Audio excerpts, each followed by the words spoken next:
السلام علیکم ورحمۃ اللہ وبرکاتہ نحمدہ ونصلی علی رسولہ الکریم اما بعد اعوذ باللہ من الشیطان الرجیم بسم اللہ الرحمن الرحیم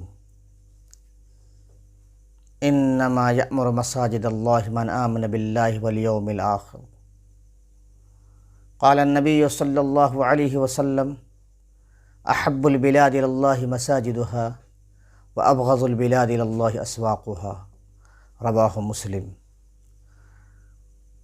قابل قدر سامعین و ناظرین اعظام، ہمارے چینل افکار و خیالات میں آپ سب کا استقبال ہے۔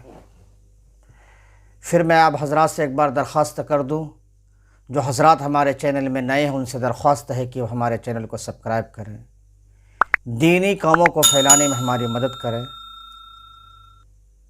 دینی باتوں کو پھیلانا یہ ثواب جاریہ ہے، آپ جتنے لوگوں تک پھیلائیں گے انشاءاللہ جو لوگ بھی اسے سنیں گے انہیں نفع ہوگا، ان کے نفع میں ہمارا بھی حصہ ہوگا۔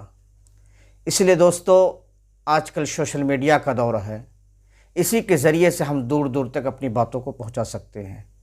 جس طریقے سے زمانے نے ترقی کی ہے، ایک ملک کی بات دوسرے ملک تک منٹوں اور سیکنڈوں میں پہنچتی ہے، اسی طریقے سے ہمارے دین کا بھی عمل، دین کی باتیں، اللہ اس کے رسول صلی اللہ علیہ وسلم کی باتیں دور دور تک پہنچنی چاہیے، کیونکہ آج کل زیادہ تر لوگ سوشل میڈیا کی زندگی میں جی رہے ہیں، ان کے پاس وقت نہیں ہے کہ وہ کسی مجلس میں بیٹھیں، کسی اجلاس میں بیٹھیں۔ آج جلسوں کا انعقاد بھی ہوتا ہے، مسجدوں میں پروگرام بھی ہوتے ہیں، لیکن بڑی قلیل تعداد میں لوگوں کی وہاں پہنچتی ہے۔ لیکن سوشل میڈیا کے ذریعے سے جو لوگ صحیح اس کا استعمال کرنا جانتے ہیں، انشاءاللہ ان کو یہ منافع بخش ان کے لیے ہوتا ہے۔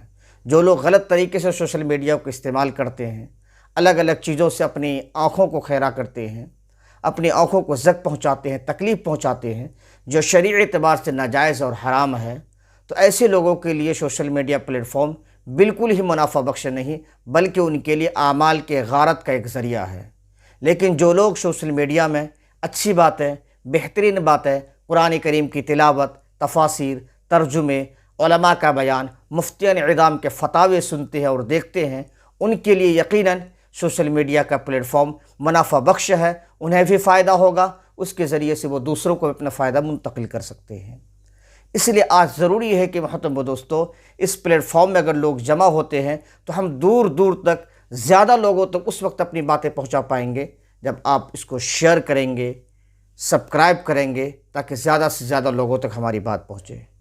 تو میں نے ابھی آپ حضرات کے سامنے ایک بات بیان کی کہ اللہ کا تبارک فرماتے ہیں کہ مساجد، اللہ کے نبی صلی اللہ علیہ وسلم جب مکہ سے مدینہ تشریف لے گئے تو سب سے پہلے اپنے گھر تعمیر کرنے سے بھی پہلے مساجد کی تعمیر فرمائی، اس کی فکر فرمائی، اور حضرات صحابہ رضی اللہ تعالی عنہم اجمعین کو اس کی ترغیب دی ہے۔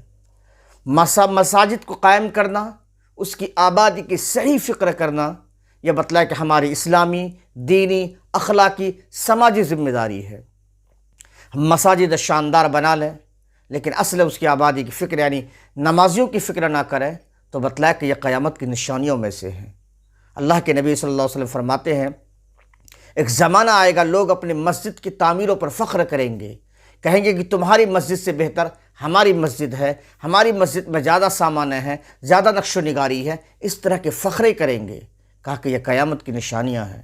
مسجد کی صحیح آبادی کی فکر یہ ہے کہ نمازیوں سے مسجد بھرا پڑا رہے، عبادت کرنے والے، تلاوت قرآن کریم کرنے والے، اللہ کا ذکر کرنے والوں سے بھرا ہو۔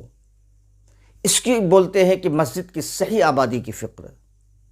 اللہ کے نبی صلی اللہ علیہ وسلم نے فرمایا، احب البلاد اللہ مساجدها وابغض البلاد اللہ اسواقها، کہ اللہ کے نزدیک سب سے پسندیدہ جگہ جو ہے وہ مساجد ہیں۔